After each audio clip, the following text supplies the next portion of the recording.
Buying a house is super exhausting. It will take, of course, a lot of your resources, or most of your resources, time and energy.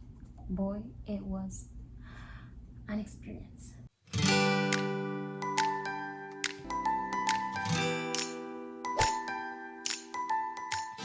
Here on the floor sitting right now, I just wanted to quickly talk to you about this matter, and I know that this video will be very helpful for people who are planning on buying a house, or maybe if you're in the process right now of closing a home. On this video, not only will I share with you the things that I wish I knew after buying a house, I'll also share with you the things that you must do after closing. I will also quickly share with you our checklist before purchasing a house.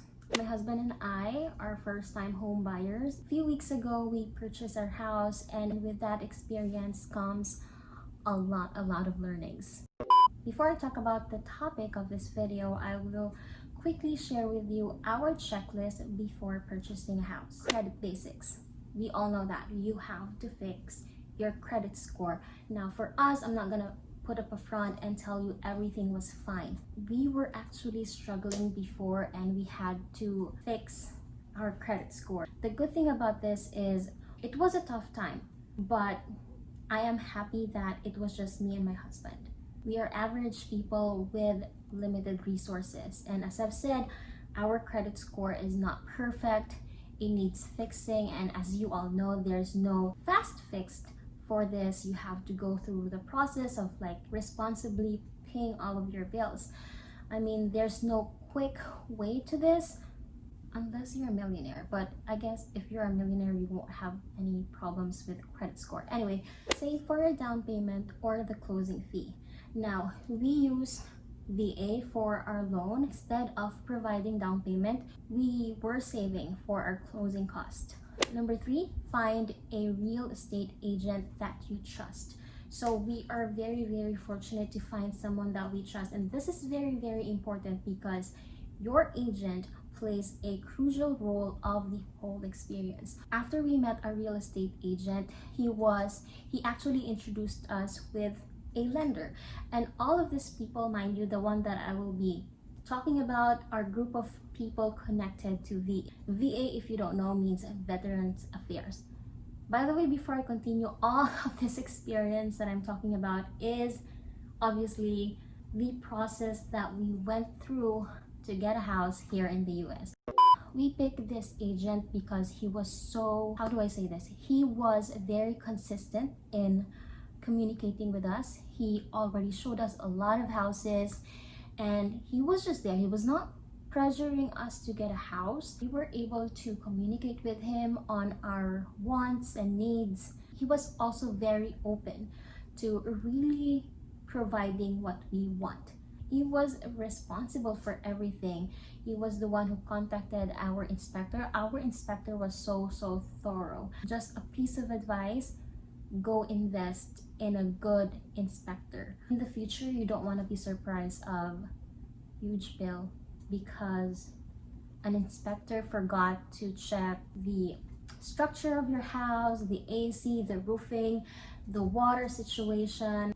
That is so crucial. For us, since we trust our agent, he did everything. He found the inspector, and of course I did my little research about this inspector, and he was good. He's also connected with the VA. We are also thankful for our agent because during the process of us giving our offer to the owner of this house, he was so strategic. When we first gave our offer to the owner, she said no.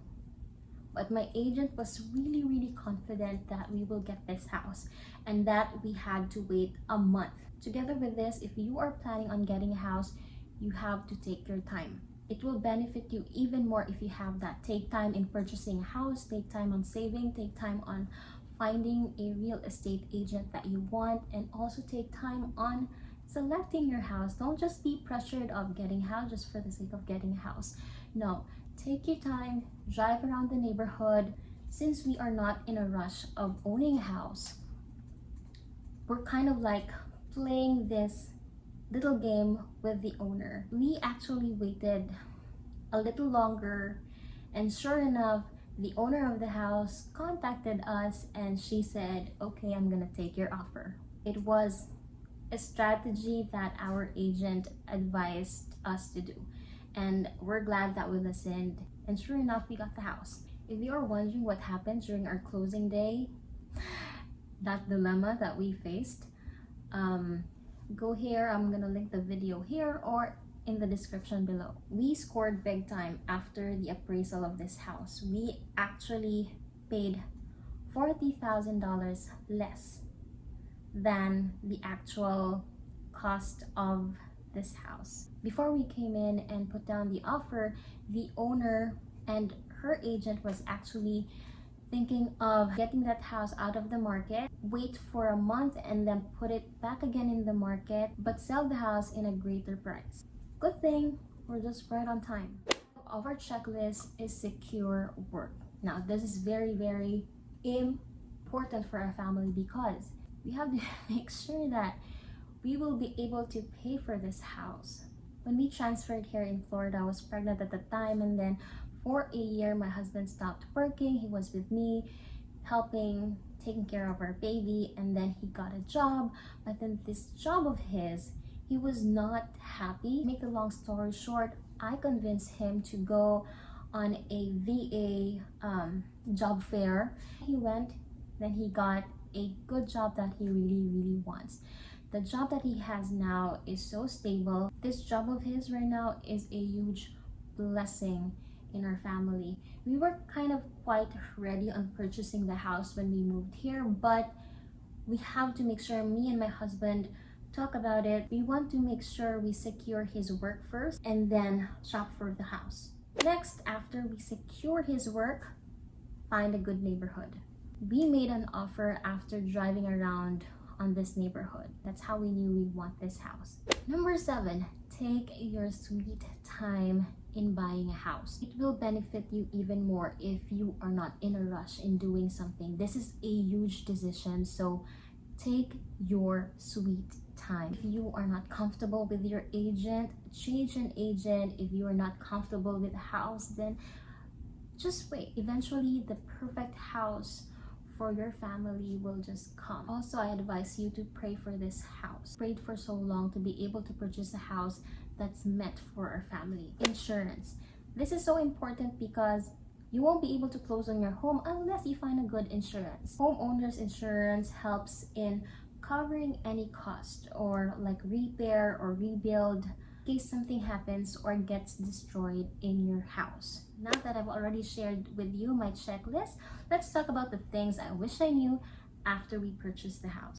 Before our closing that month, I thought, oh my god, this is it. The way we spent our money was not reckless, but we thought we had an extra. And so what we did that month is I purchased a bag. It's not $20,000 handbag, but I paid $1,300 for that bag, and that money can actually help us in our finances.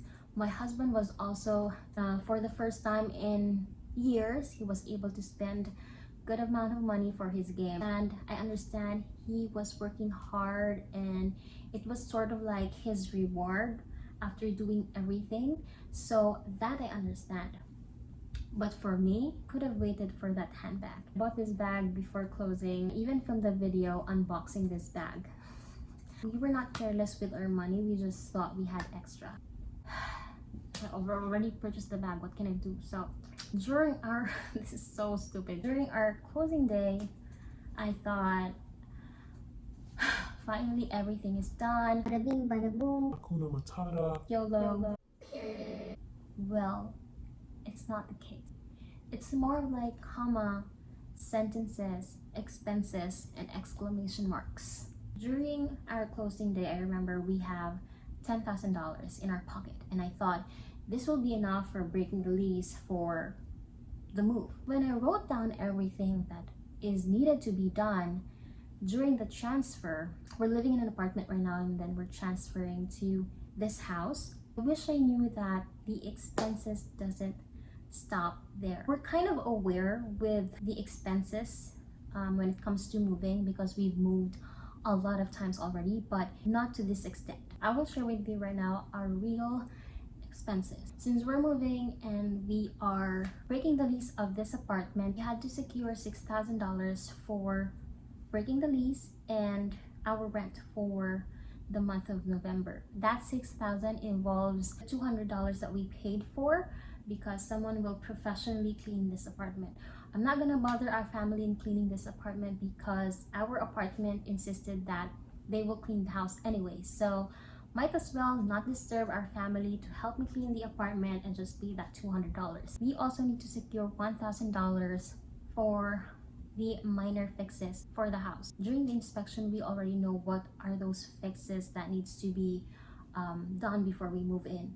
If not because of my brother-in-law, the cost would probably be like $2,000. But I wanted to have $1,000. We also need to find someone who can check the gas and then also clean the, I don't know the term, but it's the filter that you use when doing laundry. In our inspection, it says that that needs to be cleaned before using. It's a fire hazard, so we need to do that. And so I allotted $1,000 for that minor fix. Next is $1,500 for the paint. Originally, we planned on letting someone paint the house, but it was $4,000 and we want to save, so we did it ourselves. At the moment, I only spent $450 for the material, and we need to cover more areas of the house, but I don't think I will spend over $1,000 for the paint. During our closing day, my husband spent $600. The previous owner of the house gave us a non-working key. My brother-in-law had to break the lock. My husband decided to change all of the lights with LED. So he spent, for that first day, he spent $600. Moving, U-Haul, if ever we need U-Haul, and also food, because every time that we move, we can't really cook, planning ahead that we might need to order food. For that, I allotted $2,000. We don't have a fridge. I've allotted $2,000 for that. And we also don't have a washer and dryer. So that's another $2,000. These are all of my estimations, and to an extent, I love to overestimate. Overall, we needed $15,000 and $100. Our money was not enough. My brother-in-law and sister-in-law did help us in purchasing that appliances, the fridge and the washer and dryer. Before all these expenses showed, we planned on fencing the yard. The yard is big. We got a house that has a double preserve, so still don't know how much is it to like fence the whole thing. And then we are planning on changing the patio, make the screen more safe for our cat. We also want to change our gas into an electric cooktop. Personally think it's more safer, it's easier to clean.